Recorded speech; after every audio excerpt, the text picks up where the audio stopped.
కీర్తనల గ్రంథంలో నుండి 116వ అధ్యాయం చదువుకుంటున్నాం. Page number 514. యెహోవా నా మొరను నా విన్నపములను ఆలకించి ఉన్నాడు. కాగా నేను ఆయనను ప్రేమించుచున్నాను. ఆయన నాకు చెవియొగ్గెను. కావున నా జీవిత కాలమంతయు నేను ఆయనకు మొరపెట్టుదును. మరణ బంధకములు నన్ను చుట్టుకొని ఉండెను. పాతాళపు వేదనలు నన్ను పట్టుకొని ఉండెను. శ్రమయు దుఃఖమును నాకు కలిగెను. అప్పుడు యెహోవా దయచేసి నా ప్రాణమును విడిపింపమని యెహోవా నామమును బట్టి నేను మొర్రపెట్టితిని. యెహోవా దయాళుడు, నీతిమంతుడు, మన దేవుడు వాత్సల్యత గలవాడు. యెహోవా సాధువులను కాపాడువాడు. నేను కృంగియుండగా ఆయన నన్ను రక్షించెను.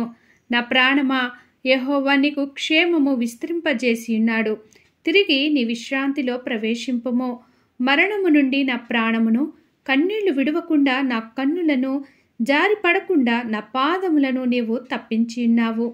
సజీవులున్న దేశములలో యెహోవా సన్నిధిని నేను కాలము గడుపుదును. నేను అలాగు మాటలాడి నమ్మిక ఉంచితిని. నేను మిగుల బాధపడిన వాడను. నేను తొందరపడిన వాడనై ఏ మనుష్యుడును నమ్మదగినవాడు కాడనుకొంటిని.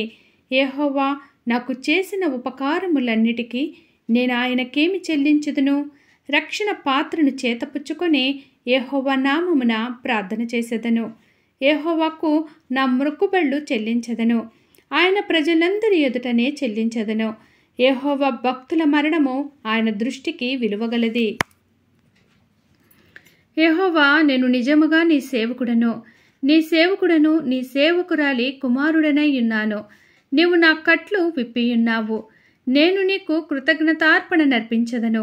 యెహోవా నామమున ప్రార్థన చేసేదను.